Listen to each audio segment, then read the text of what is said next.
Hello, so yesterday we got up nice and early to catch our flight to Rome. When we got to Stansted, I'd already arranged special assistance, so we got a wheelchair straight away, which was really helpful for me because it saved my legs from walking, saved my breathing and getting too breathless rushing to the plane. And also, when I get my leg pain because I've walked too much, it also meant that I was in a good shape for when I was on the flight. As soon as we got on the flight, both Terry and I fell asleep for about an hour of it. I woke up and my lips were a bit blue and my legs were a bit numb, which is very good. But I soon got up, walking up and down the plane a little bit, and had lots of water to drink. So after that I was feeling okay. It was a really smooth flight and everything went well, no delays. And we landed in Rome about 12:15. We're an hour ahead of the UK. We got a bus and a train to the other side of Rome. We're about a half an hour away drive. And we arrived here at the hotel, really nice hotel, and we're looking forward to the start of the conference today. So I'm sure it'll be a great conference and we can't wait to represent the PHA UK.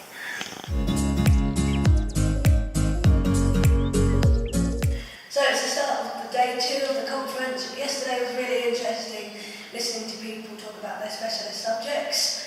We had a really good time. And today is the day that I'm going to do my speech. I'm feeling quite confident, a little bit nervous, but hopefully all will go well, and I'm just going to enjoy it, and hopefully I'll do you PHs proud. Hello everyone, it's the end of the conference. I'm still buzzing from my talk. It went really well and I was so pleased with how I got my word across, really, because it was really interesting to get the feedback from people and hearing them say that they were interested in hearing about pulmonary hypertension from a patient's point of view. I know we're all different and we all deal with pulmonary hypertension in a different way, but it was my aim to get as much awareness for PH out there to doctors around the world. I've had a really good time and so has Terry, and I hope that I did you guys proud because it's been an honour to represent the PHA UK and talk about pulmonary hypertension in another country. Terry and I enjoyed listening to the other talks. We learned a lot about breathing and seeing some new devices that are coming out for those with breathing problems, so that's very exciting. And it was just interesting to hear from other people from around the world because it's quite interesting to know what is happening in other countries as well as those in the UK. There was another person speaking from England and Wales, so there was another one from our side of the world. It's been a wonderful conference and there's not much more to say than thank you so much to the PHA UK for giving us the opportunity, and that I was proud to be representing you and the PHs of the UK. So thank you very much. We're now off to the other side of Rome to do some sightseeing for a few days before we get our plane back to London Stansted. But I hope that you've had a wonderful PH Awareness Week and we'll see you back in the UK over the weekend. So see you later and thanks again. Bye.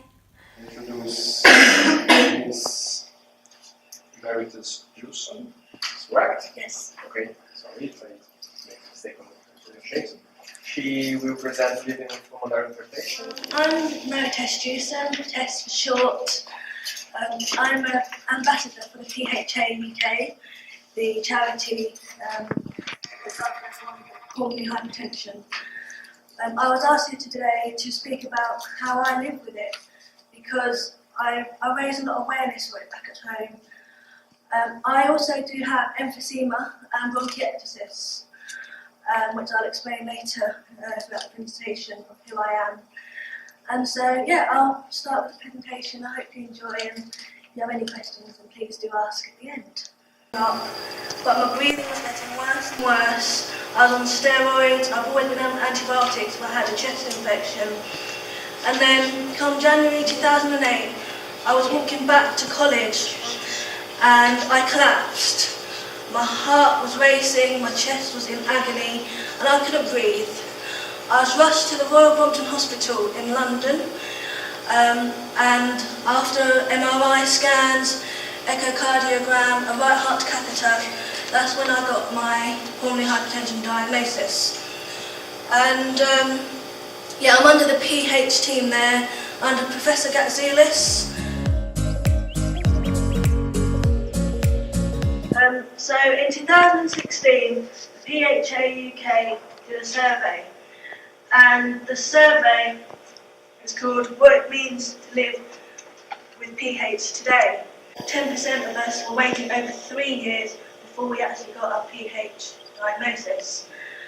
As you know, with any condition, the quicker you get your diagnosis and get on the correct medication, the better chance it is for you as a patient to start feeling better again.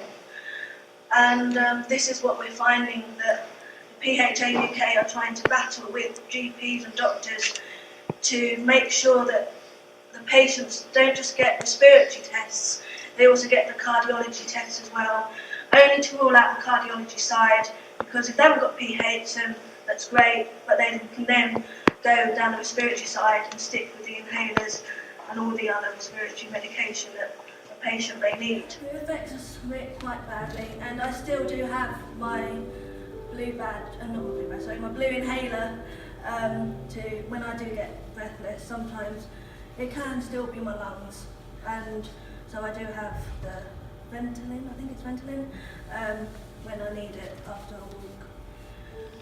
And I do, as I said, a video, and I have my own Facebook page and my own website, just to try and reach as many people as I can.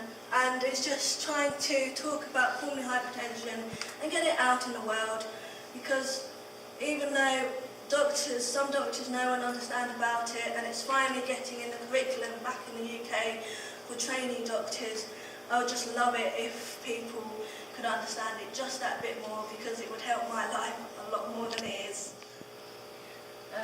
So this is just all my contact, my website, Twitter, Facebook, YouTube, and also the charity that I'm an ambassador for. And I'd like to thank you for watching and listening to me today, because I feel that giving this presentation, I wanted you to hear it from a patient side, because I love listening to you and hearing what is coming in the future for patients.